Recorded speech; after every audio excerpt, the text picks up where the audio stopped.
Oh, it's awesome to see so many faces, familiar ones, new ones. And tonight, one face that I am so glad to see is Mayor Christine. I'm not even going to try to pronounce the last name because I know I'll mess it up.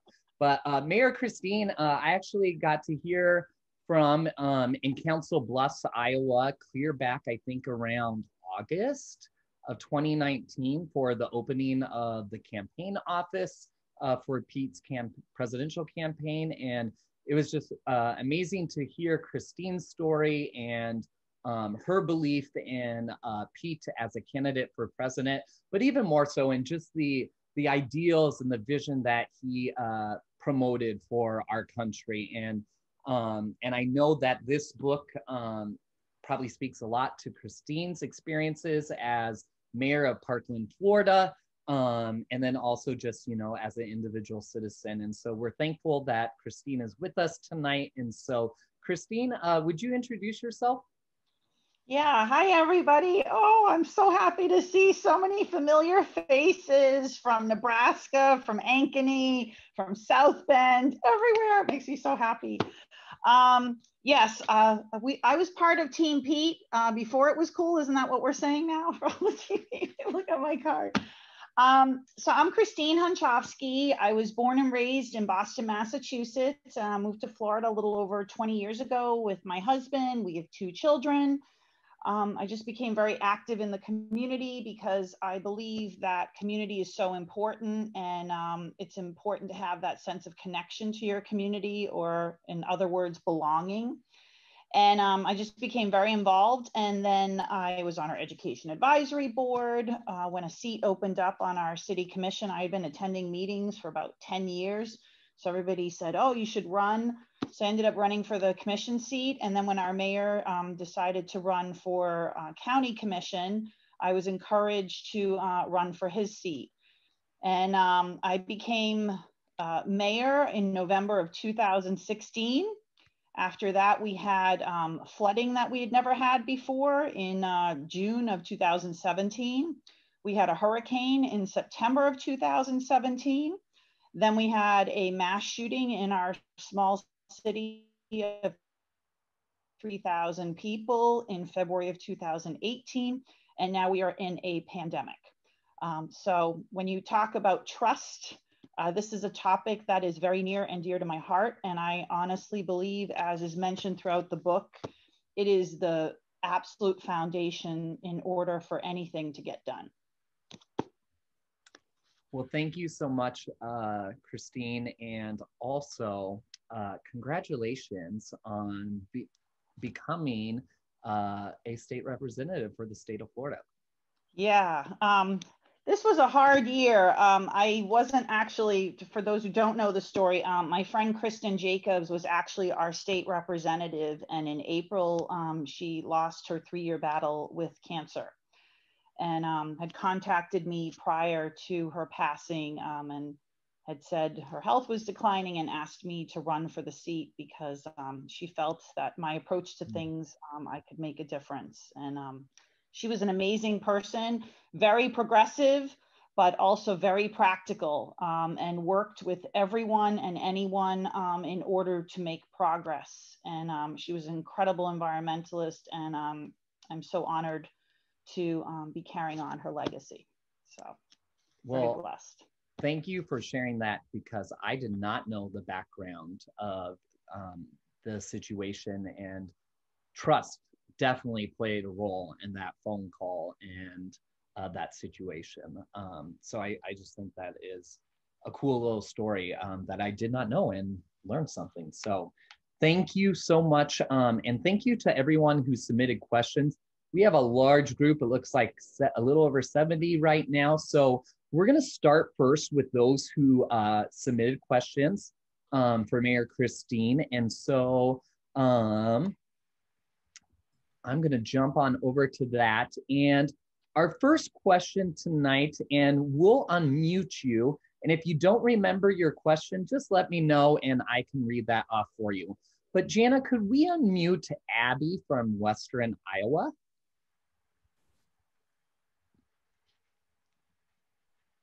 Hello. Hi. My question, I believe, was in what ways have you seen in your community individuals rebuilding trust with one another, or the ways that trust has been rebuilt, I guess, just in your own community? Yeah, Did I get it? Was that's a right? great question. That's a great question, Abby, and I appreciate that. So we had a mass shooting in our community, and when you talk about getting rid of trust really quickly all at once, you know, no one expects to send their children to school and that they don't come home alive. School is supposed to be a safe place. It's supposed to be a place of nurturing. It's supposed to be a place of learning. It is not supposed to be a place of trauma. It's not supposed to be a place just horrific. It's not supposed to be a place where people see their friends getting shot and killed in front of them. That's not what's supposed to happen. So when something so traumatic and so that's not supposed to happen happens in a community, people lose trust in everything. They lose trust in their local government. They lose trust in the police. They lose trust every which way. And I hadn't really thought about that at the time. In retrospect, thinking when I look back, I realized what was happening. But all I knew at that time was to show up for the community. And I'll tell actually one story. There was one gentleman who would literally call me every day and yell at me in the phone about everything that was wrong.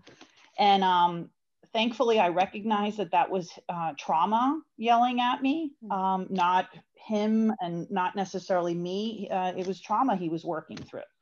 But I picked up the phone every time he called. I went out in the community, and even if the reactions were negative, I still kept showing up. I had actually been at one family's house for Shiva, and the mother was obviously very upset at the loss of her daughter, and got very upset loudly in front of everybody at the Shiva. And I think trust is about showing up. It's about showing up in good times, but it's really about showing up in bad times. And it's letting people know that no matter how hurt they are, that no matter how angry they are, that you are going to continue to show up for them. And eventually they realize they can't scare you off. And when you say you care, you actually do, because you keep showing up. And that was very interesting to me. Also, rebuilding trust means you don't say something that isn't true. You don't, especially in a very crisis situation, in a very traumatic situation, you try and be very clear in what you're saying so that it can't be misunderstood, and that everything you say is 100% accurate. And if you say you're going to do something, you do it.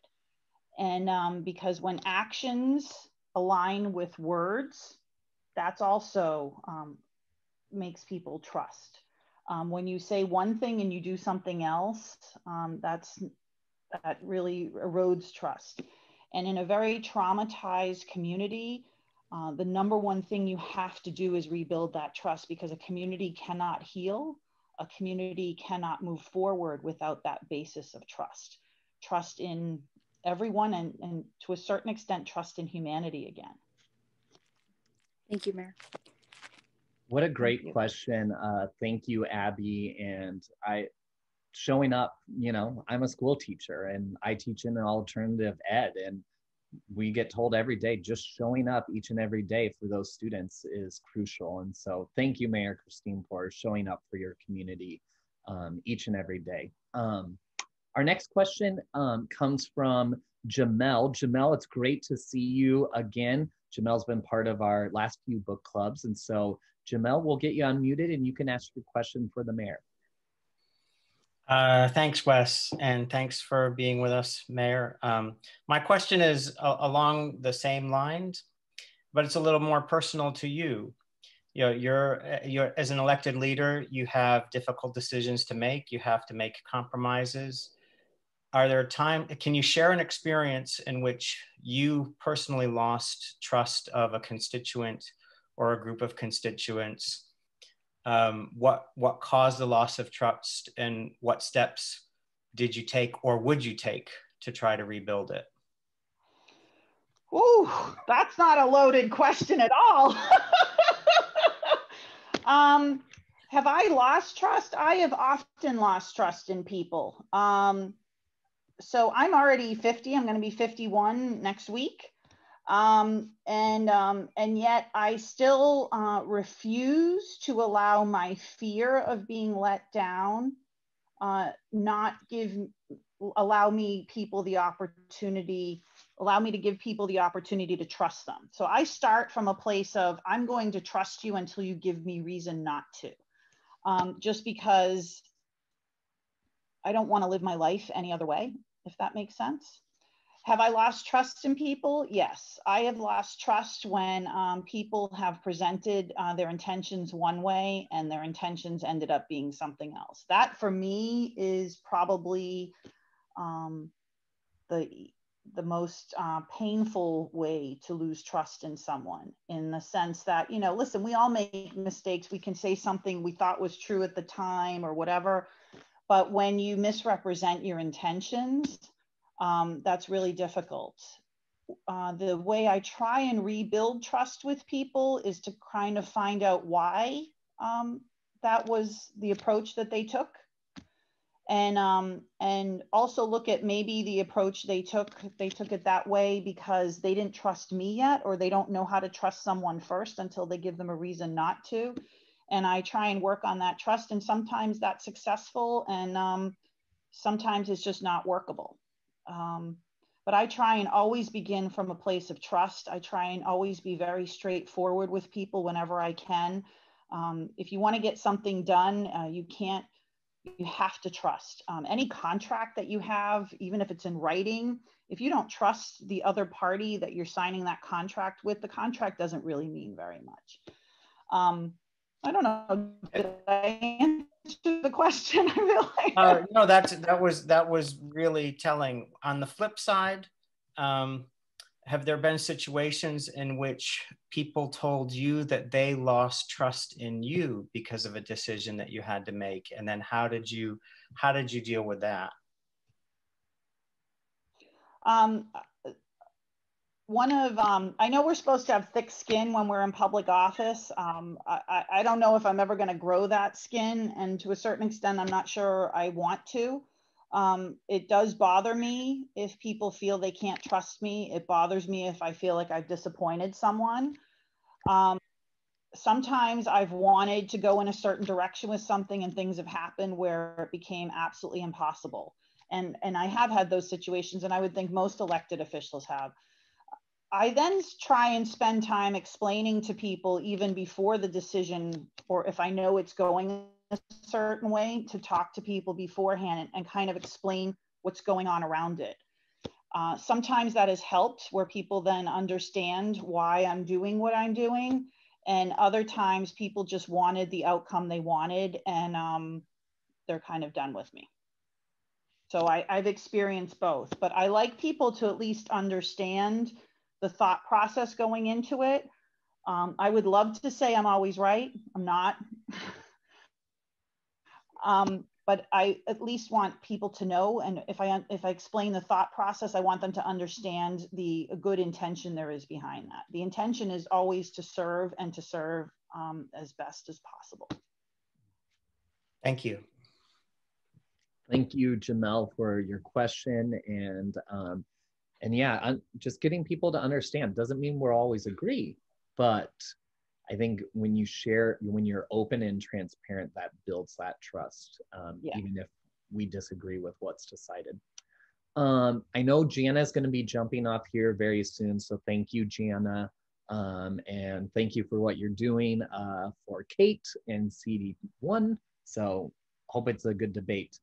There were several questions that were submitted regarding the shooting within your community. And so I don't, there's too many questions on that. So just generally speaking, and you kind of have alluded to it, but can you just think back, like when that moment happened, and as you were serving your constituents and being there for community, how did trust, like just in those past reflections, what role did trust play, and how did you work to ensure the citizens had trust in you as the mayor, but also trust in the local law enforcement and other public institutions like the schools and whatnot? Yeah, that was hard. Listen, you have to start with trust, because if you don't start with trust, there's really nowhere to go. So I went to meetings with all types of people from all levels of government, and I went in there with an open mind and open to trust the people on the other side. As time went on, some of that trust was justified, and some, I was disappointed. But I remember very early on, there were certain people that, Fred Guttenberg has a book right now called Find the Helpers. And in every crisis and in every traumatic experience, there are those helpers. And I think one of the things that really helps to solidify trust, to help one believe in trust, is when you actually are in the moment and acknowledging it when you see it. So there were people from other mayors from other cities who I needed their help with certain things. I needed them to stand down with certain other things they wanted to do at the time I needed their help for our community. And I explained to them why, and they were there for me. And they didn't know me that well. They didn't need to be there for me, but they were there for me. And wasn't because they were trying to get in front of the camera, like a lot of people were at that time. So that helped a lot. I saw people in our community. I can't even tell you how many people were constantly saying, how can I help? How can I help someone else? What can I do? What can I volunteer? How can I make a difference? And so trust is actually everywhere around us. It's so funny. I don't know that we notice when we're trusting people as much as we notice when that trust gets violated. And so I think it's really important that we learn to appreciate the moments of goodness we see around us, the moments of trust we see around us, because I think that lessens the blow for the times that our trust gets violated. Thank you so much. And just again, thank you for how you led your community, and just I just can't even imagine as a school teacher. And yeah, it's just you are a powerful individual, and I'm glad you also leaned on other powerful, courageous individuals who stepped up to the plate in your community. It's just an amazing. That's something, if I could just, none of us does anything on our own. And I think that's also something we don't acknowledge enough in our everyday lives. I didn't get to where I am in life on my own. I had my family, I had mentors along the way. I've had random strangers help me in my times of need who knew that there are some people who are just so amazingly compassionate that they will reach out and send a nice note or help when sometimes you didn't even know you needed the help. So I think it's really, with all the negativity that's out there, with all the misinformation, it's really, really important to have the humility to realize that we don't do anything fully on our own, and that we do rely on others. And there have been so many people along the way that have stood up when we needed the help, and you know, maybe carried us through some more difficult times so that we could then carry someone else through another difficult time. Mm-hmm. I will tell you with the institutions, trust gets lost when those actions and those words don't align. And I think that is probably one of the most important things. Your actions have to align, not just when, and your words have to align with actions. And if you think something's wrong, it can't just be wrong when someone you don't like does it. It has to also be wrong when someone you do like does it. And I think it's very important, that consistency and that honesty. And yeah, I think that's important. Thank you. Our next question comes from a fellow Nebraskan, Ryan Lowry. Laura is now our host. So Laura, could we unmute Ryan, please? Hi. Thanks again, Mayor Christine, for joining us. It's good to see you again. Last time I saw you was in Council Bluffs at the opening. So it's good to see you virtually. Your last point that you just made, I think, was a great segue to my question, which is essentially, I think a lot of people may say that they've lost trust in some of our governmental institutions over time. So we see things like in the Senate where norms are being overlooked or passed over. And so our trust is sort of eroding over time versus maybe something like our trust in police, which might be a major incident.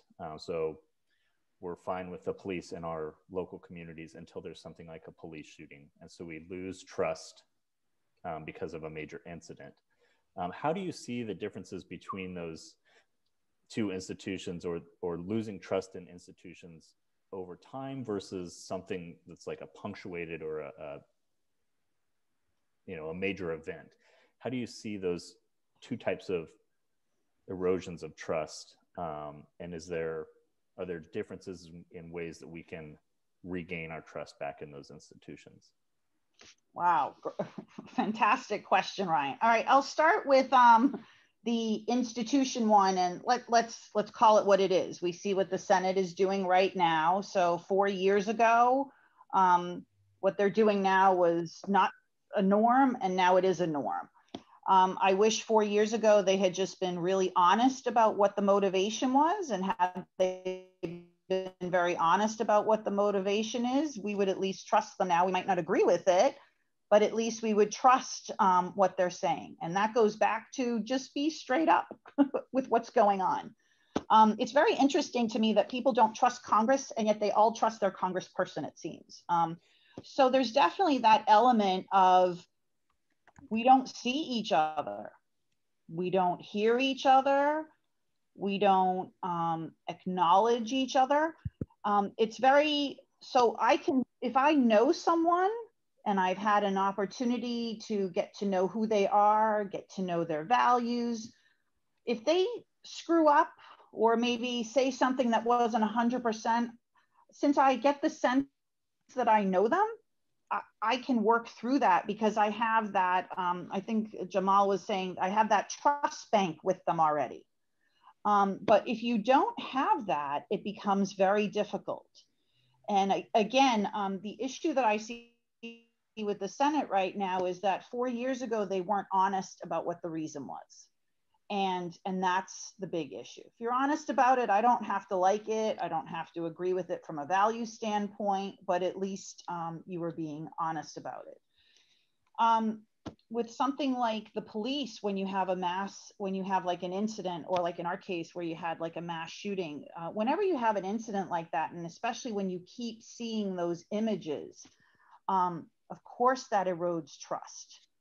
Especially when the news stories come out and they're not all immediately perfect. I mean, I think that's part of the issue with this 24-hour news cycle, is that there's so much of a rush to get to the scoop that we're not always getting the full story and all the truth in it.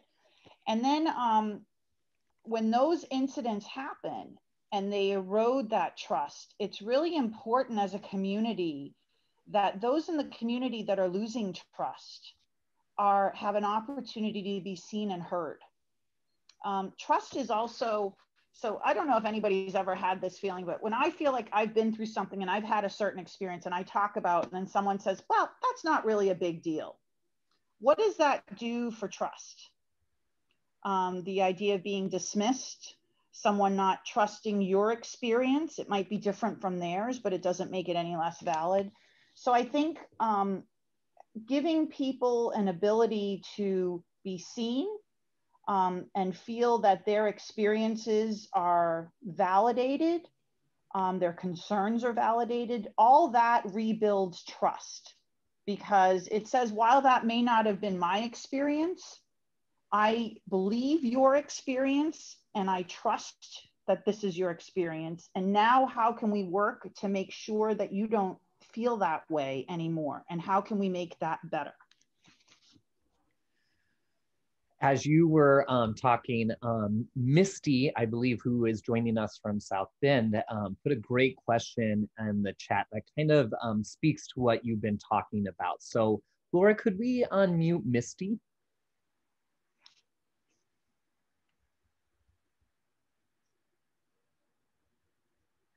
And Misty, something will pop on your screen. Okay, I see it now. Okay.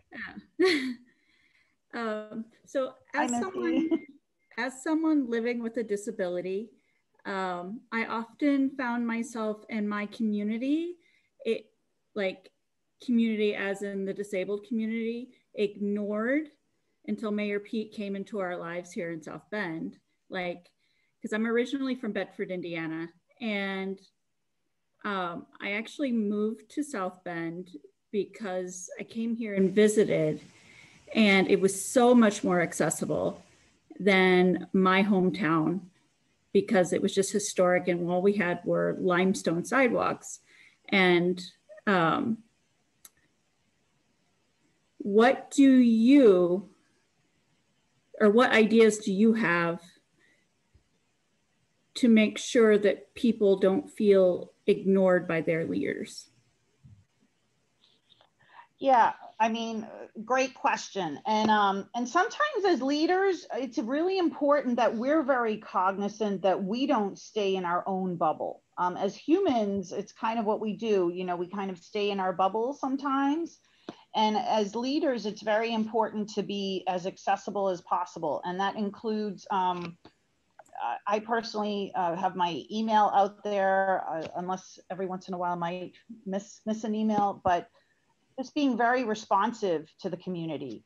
And then when people bring things to us, to make sure that it's really being honestly looked at. And if it's something that's a bigger issue, that's a more community-wide issue that needs to be addressed, bringing that community together to work through it.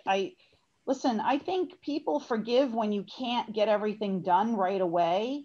What they don't forgive is the lack of acknowledgement and that lack of seeing them and that lack of intention to do right by them, if that makes sense. Thank you, Misty, for joining us and for your question. We really appreciate it.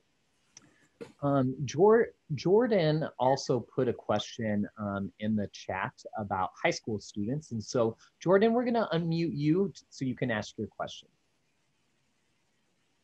Hi there.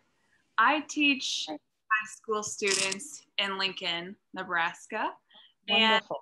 And yes, and I was recently talking with them about institutions, and I had them just list off institutions, and then we were talking about trust in institutions, and most of them just said they did not trust any of the institutions that we listed together on the board. And many of them, as high school students, I often ask them if they feel like they're being heard, especially in this time of COVID, and they're just being told all these regulations of whether or not they're supposed to be in school or at home. And they just feel like they're not being heard and they're just being told all these things to do. So I'm just wondering, as a teacher, and I'm trying to encourage them that their voice is important and that they just need to speak up, and it's the school board's job to listen to them. And as these people are getting ready to vote soon, like, how can teachers better work with them to rebuild that trust in institutions we're often limited by what we can say in class because of fear of it being political. Yeah. Great question. And thank you for being a teacher. God bless everybody who's a teacher. I don't know how you do it. You are amazing. You are really our everyday heroes. It's unfortunate that so often you don't get the appreciation you deserve, because you're really, when I look back, the people who believed in me in some of my more critical years, some of the teachers, I still remember when they believed in me when, you know, I had those phases where I didn't believe in myself, and it was life-changing for me to have such wonderful teachers. I like to ask kids, why don't you trust the institution? What is it about the institution that you don't trust? So I love working with students because they give me hope. I was a debate mom for 7 years, so I judged debate all over the country. And I'll just let you know, the high school debaters are better than any debate we saw like 2 weeks ago. Just start with that. But I would ask them, why don't they trust? Have they attempted to reach out to their elected officials? Have they emailed them or written them a letter and it was a negative experience? Or is it because they're hearing that you can't trust them or they disagree with something? And then I think what's very helpful when I've met with students is to talk to them about how to approach elected officials. About having, if there's an idea, if you disagree with something, it's not good enough just, I don't like it, but be able to tell your story about why this idea is not something that you think is effective, why this idea is not something that you think is delivering the outcome that they're going to be looking for. Do your research about what would be a better way to approach it. So I talk to students a lot about how to go about it. And maybe as a teacher, you could have a project, like if there's something that the students collectively can decide that they would like to work toward, and then help them figure out a plan of action of how that gets done. We have Government Day here in the city of Parkland, where all the third graders from all the schools come to City Hall. It's a Government Day, but it's really days because there's a lot of kids.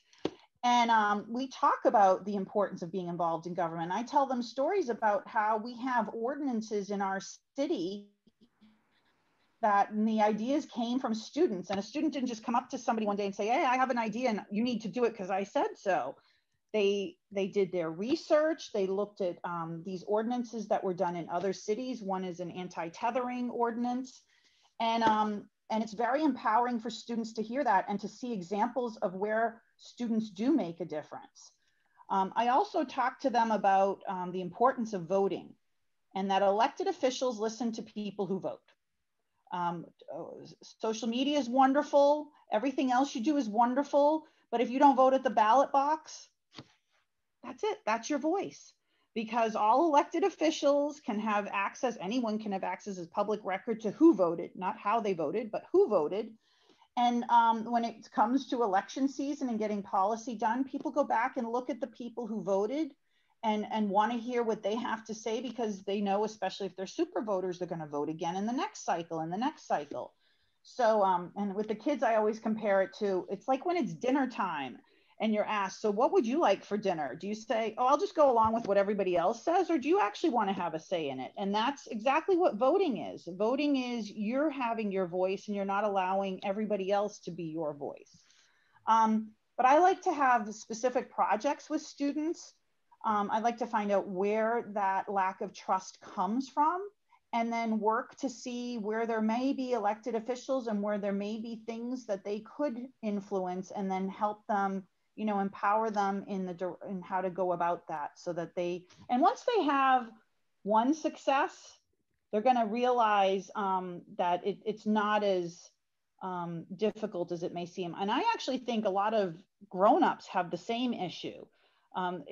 You know, being engaged, it doesn't feel very accessible anymore. People don't know, well, I have an idea, but I'm not sure who I can go to. And I mean, I've given out my cell number. People are like, oh my goodness, I can't believe you picked up the phone. I'm like, why wouldn't I pick up the phone? And I think people, it seems like government is so separate from the people. And I think that is also part of the issue. If you're in public service, you're supposed to be serving the public, which means when the students come to City Hall, I say, this is your City Hall. I happen to work here, but this is your City Hall.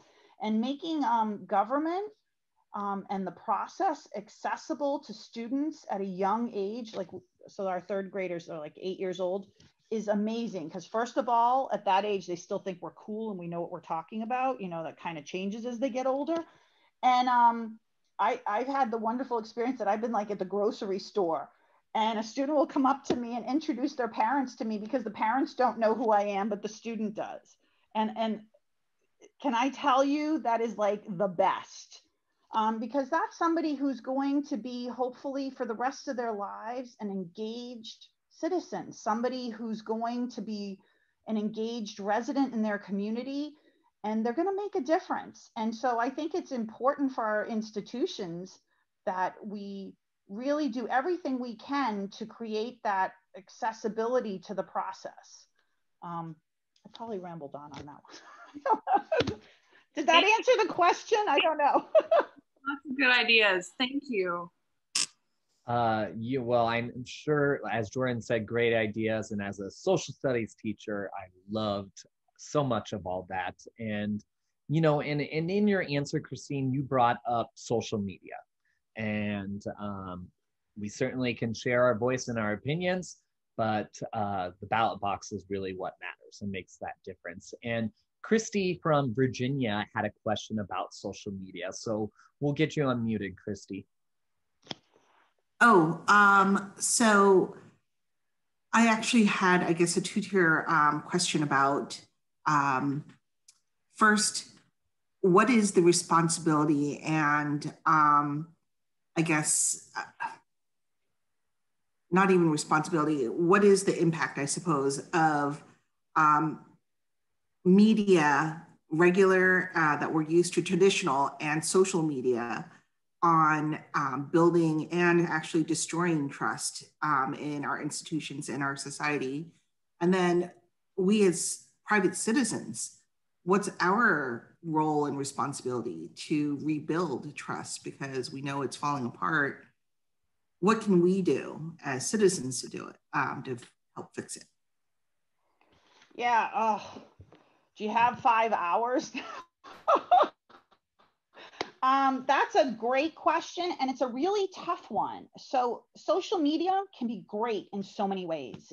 Getting information out, I know, like when we have hurricanes here, it's a great tool to be able to communicate with residents. And then on the other hand, it can be such a place of misinformation. And sometimes it's misinformation that's by accident, even in the local community. For example, I'll sometimes have residents who will write something on social media like it's true, and it's not really 100% true, or maybe, you know, they got some misinformation somewhere. And I think to myself, wow, you know, I wish they would have emailed me first or reached out to me first to find out what the whole story was behind that comment. Personally, I try and be very data and fact oriented on social media. I try not to be inflammatory on social media, because when I say something, I want people to trust what I say. As members of a community and as members of society, I think it's really important that we're careful when we post something that it's factually correct. And I think that just gets really hard these days, because where fact ends and opinion begins seems to get very clouded these days. And so I think there is that responsibility as people on social media, just to make sure that what we're saying is also factually correct, and giving people an opportunity to correct it if it isn't. Social media is really tough though these days, because people can hide with fake names. People can hide with fake facts. which I'm not sure that's a thing, but apparently that's like a word now. And it's very difficult. I also read, I'm going to see if I can find the article. I read an article about these echo chambers and how echo chambers work in getting people to not trust outsiders from giving them information. So even if you're bringing facts to the table, because they don't trust the messenger, they're not going to accept the facts. And when you're in a society where facts are not accepted, that's a tough spot to be in. And that's where I think then the personal relationships come in. And that's where the showing up. So maybe you don't trust me right now, but if we work together enough and you see that I'm coming from a position of good faith, that what I say to you is exactly what I mean, then that's how you rebuild. But that takes a long, long time to rebuild. And I don't think there's an easy answer to some of this, but I do think that every single person plays a role in having trust in our society. Well, and I think, you know, Mayor Pete in the first part of the book really speaks to if we can't trust as a society, where are we going to go? And just how critical it is. You know, as he was writing and I was thinking, full disclosure, I was a registered Republican until 2016. 11-9 or 11-8, the day after, that's when I switched. And as I was reading, that's what, like, he gave me language to why ultimately I did fully switch, even though I was voting for Democrats way before. But yeah, it's all about trust. And if you can't trust facts, and it's dangerous. Christine, great question. Did anyone here watch The Social Dilemma? Anybody here see that was another example. It's pretty scary. And as a country, and I alluded to this earlier, so if you can have like a contract with someone else, but if you can't trust the person on the other side of the contract, I mean, the contract in the end is just a piece of paper. And so we as a society have to realize that together we are stronger. And I think when we realize that, we realize we have to trust one another, or we're not going to be able to get anything done for anyone. And I don't know if maybe some of what we're going through now is to teach us that lesson. I don't want to live in a society where neighbors of mine or fellow people who live in this country have nothing left to lose. I don't want to live in that kind of a society. That's also not a trusting society. So we have to realize we're in this together. And that goes back to that acknowledging that shared humanity. And that's where I think those personal connections and Pete's idea of this belonging happens. Until we recognize that and accept that we all move forward together or we don't move forward, I think we're going to struggle until we can come to that point. And therefore, listen, I didn't watch the hearings today. I try and limit my social media access for my own mental health. And I choose to focus on where I can make a difference. I choose to focus on, like Wes was talking about, making phone calls, text banking, you know, sending cards, or maybe just checking in on some people I know just to see how they're doing. Because when you choose to surround yourself with solutions and people who are there for one another and trying to make a difference, even if you might not agree with the difference they're trying to make, you know, they're good people can come up with very different ways of getting to a good answer. That makes you hopeful, and that also reinforces trust. So much good stuff there. And I put the link to Social Dilemma. I'll also include it in our follow-up email. And then Christine, I know you mentioned an article. So if you're able to find it. I put that in there. Okay, cool. I will find it later in the chat, and then I'll be sure to send that in our follow-up email as well for folks. I know I promised you that'd be like 30, 45 minutes. We're almost to an hour. But I know, you have been so much fun. Is that? Oh, you're just sharing, just love your truth that you're sharing and your honest experiences. And if I could though, also, I saw Abby mention it can be so hard to trust when so much is on the line if the person you are trusting is not trustworthy. You also don't have to keep exposing yourself to people who have shown themselves to be trustworthy. It's important. I like to trust first and be taught my lesson. But once I'm taught my lesson, I have to have enough self-care and enough self-respect to have those boundaries to say, well, then we're just going to have to make sure that we, you just acknowledge that. You don't have to keep exposing yourself to people who are not trustworthy. Because sometimes people tend to do that also because they want, we all want to believe people are good, and the vast majority of people are good. And we can all have our bad days when we're not at our best. But it's just important that we also realize that we have a right to establish boundaries when people are not healthy for us. Great point. Thank you for speaking to that. And I promised Scott, I believe Scott asked a question a while back, and I promised I'd try to sneak it in because we need to take action in order to see the change we want to see, whether it's at the White House, whether it's at the state level, or in your local community. And so, Scott, I think you're unmuted. Go ahead and ask your question. Thank you. I actually think your last answer kind of touches on this a little bit, that whole idea of the boundary, and then folks that maybe feel like they have trusted enough and then feel like nothing's happened, or you live in a place like myself where you feel like your vote doesn't matter anymore, or if one of us tries to phone bank, how do we respond to the argument that, I'm just disillusioned enough. I don't like the current choice, but I don't know enough about the other person, so I'm going to leave it blank.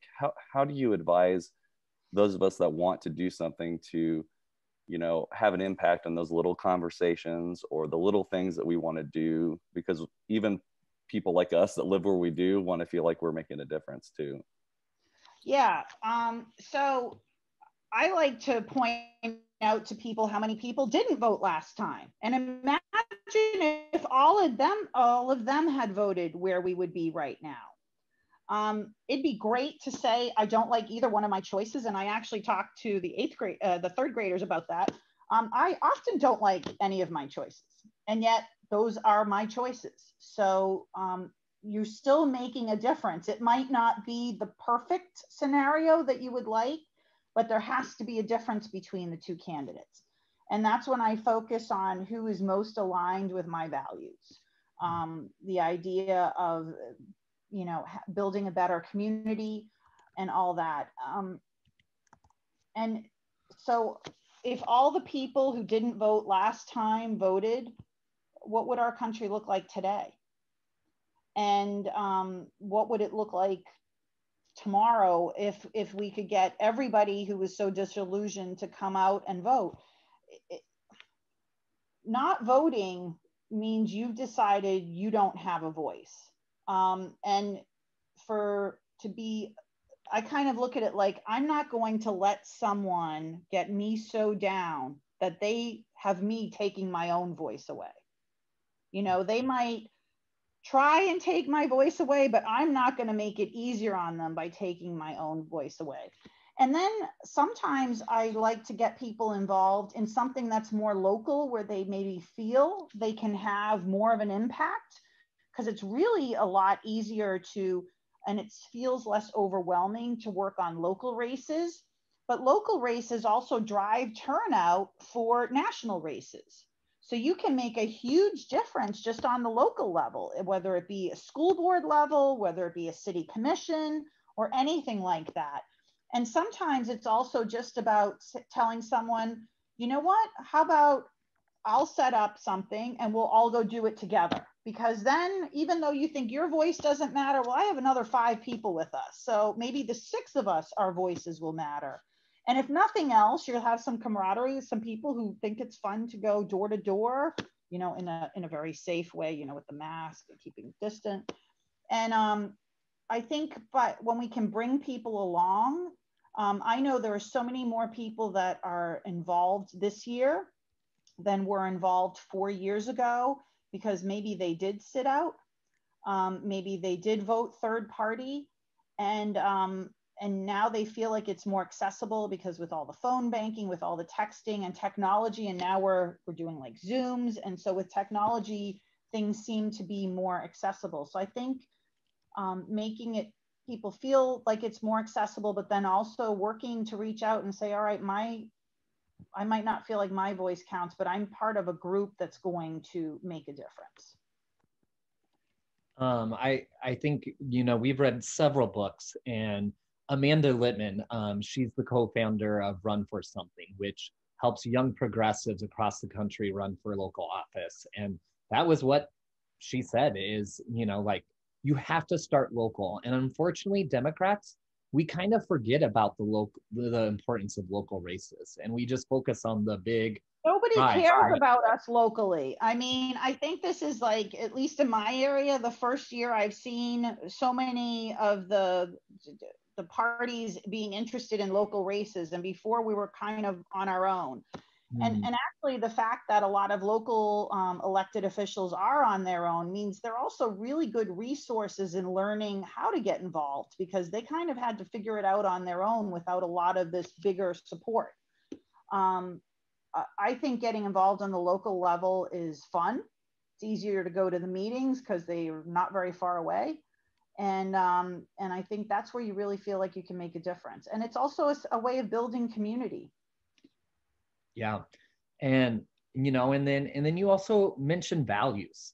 And, you know, I would just reemphasize, you know, if a person's really debating on whether they're not going to vote come November 3rd, don't talk policies. Do not talk about Republican or Democrat or Biden or Trump. Just talk about values, because that's why people vote.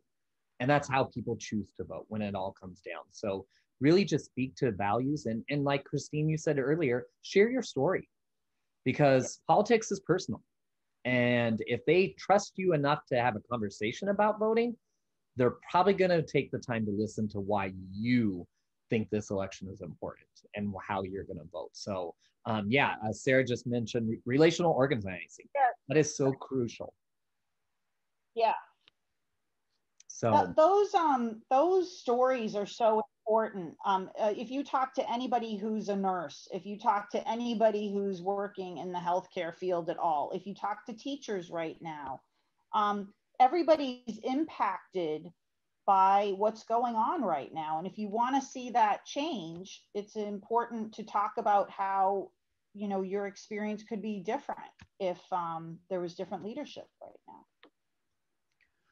Well, we're at the hour mark, and so I want to honor the time commitment that we talked about. But just, you know, I guess my last question for you, Mayor Christine, is why are you choosing to trust Joe Biden and Kamala Harris and so many other Democrats running across the country?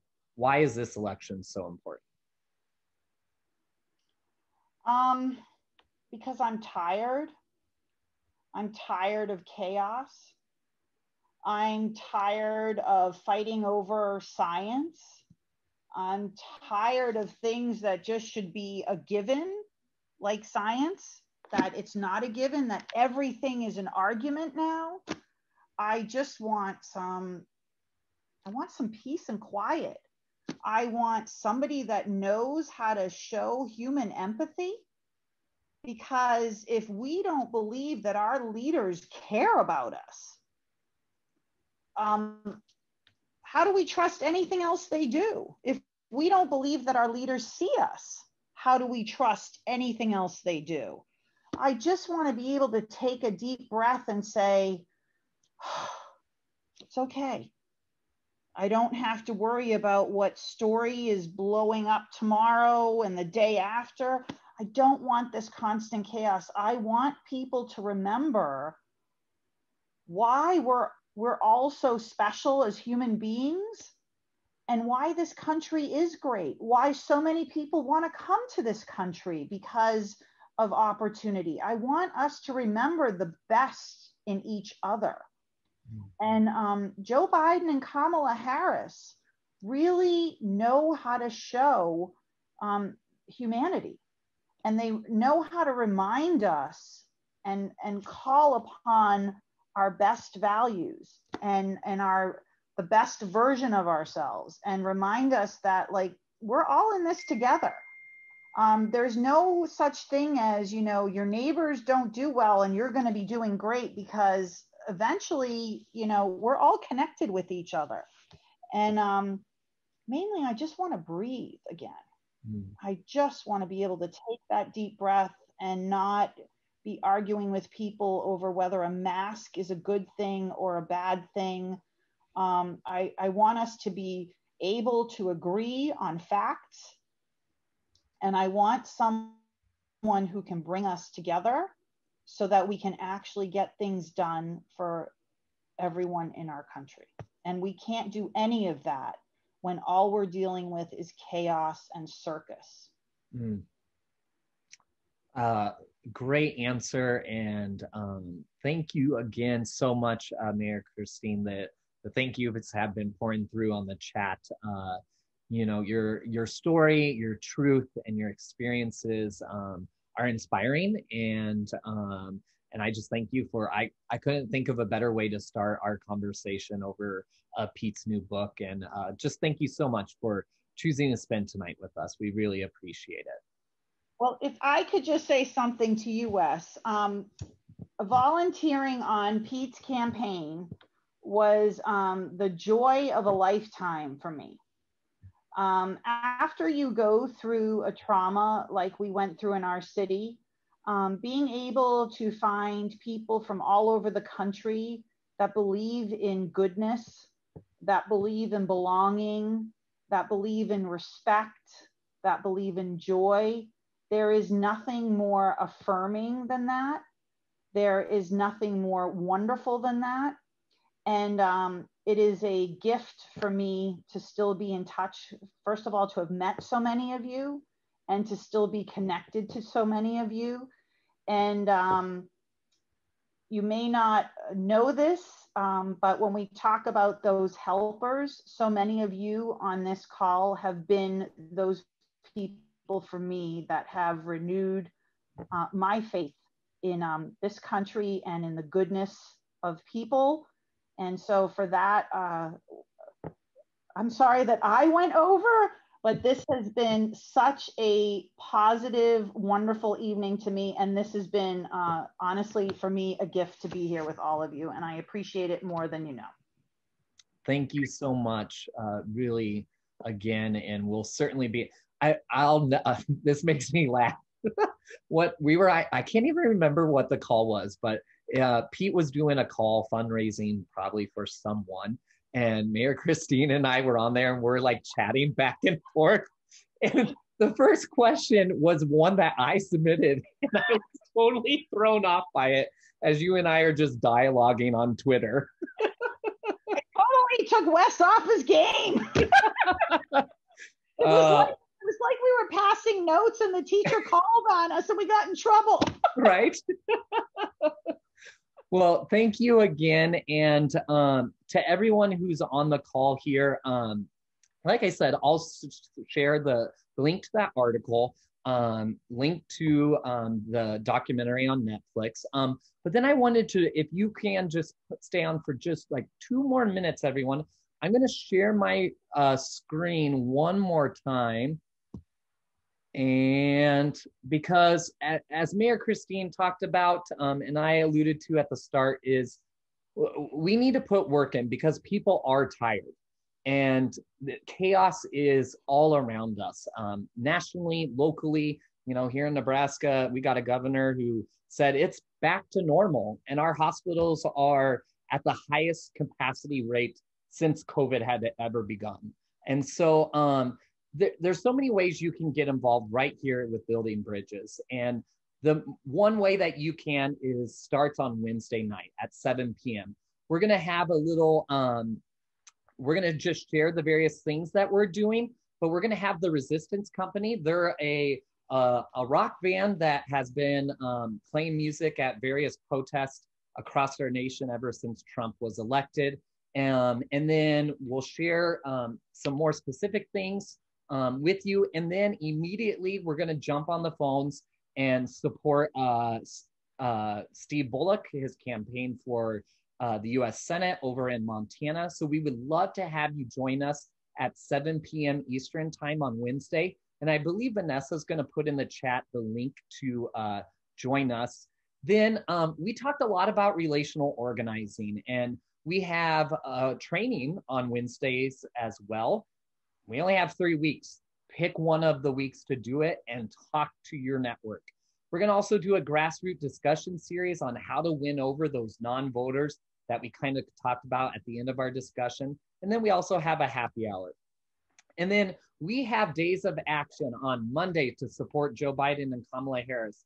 And then on Tuesday, on Wednesday, on Thursday, on Friday, on Saturday, and on Sunday to help Democrats across the country, from text banking to phone banking to wrapping up postcard writing. There's so many ways you can make a difference for Democrats across our country, and not just the ones, Joe and Kamala, but races like County Board of Supervisors in Arizona with Jevin Hodge.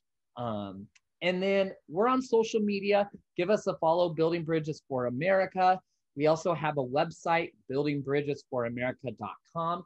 Don't worry, it was a lot that I spilled in just a real quick minute there, but we'll share all of these links with you in our follow-up email, because we truly need to put the work in order to put an end to this chaos. And whether that's just signing up to phone bank for 1 hour, yes, it may be uncomfortable, but we have to get uncomfortable in order to get out of this world we are living in right now. So thank you all for joining us. Next week, I'll just give you a heads up.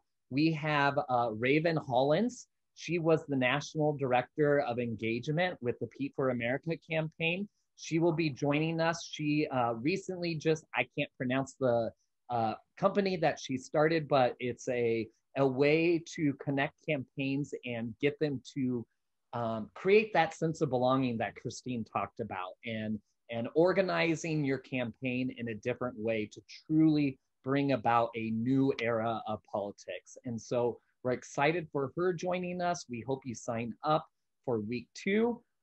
We'll be reading in week 2, chapters 2 and 3 as well. And so find us on social media. Let's continue the conversation. Let's get involved because we really need to ensure that our country sees the humanity in one another. And that starts with Biden and Harris and so many other local Democrats. So thank you all so much. I'm gonna stop sharing my screen and have a great night. Thank you again.